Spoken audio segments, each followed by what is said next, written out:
मित्रांनो, ज्या पण विधवा व निराश्रित महिला आहेत त्यांना सरकार देणार आहे प्रत्येक महिन्याला 1,500 रुपये ते 3,000 रुपयाची पेन्शन।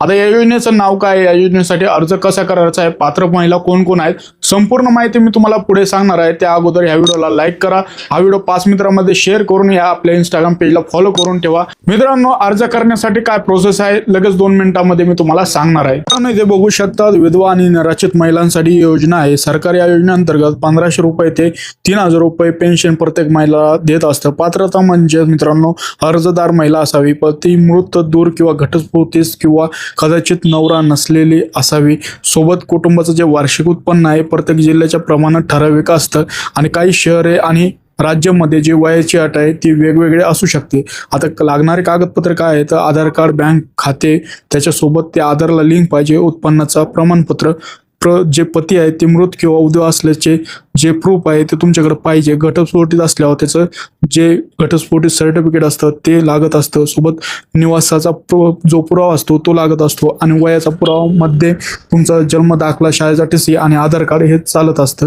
आता अर्ज कुठे करायचा, अर्ज हा ऑनलाईन व ऑफलाईन दोन्ही प्रकारे उपलब्ध असतो। राज्य सरकार महिला व समाज कल्याण यांच्या विभागाच्या वेबसाईटवर तुम्हाला अर्ज करावा लागतो आणि सोबत जर तुमच्या जवळपास नेट कॅफे असलं तर तुम्ही तिथून पण हा अर्ज करू शकता। ही काही महत्त्वाची अपडेट होती। अशाच लेटेस्ट अपडेटसाठी इंस्टाग्राम पेजला फॉलो करून ठेवा आणि हा व्हिडिओ तुमच्या जास्तीत जास्त मित्रांमध्ये शेअर करा।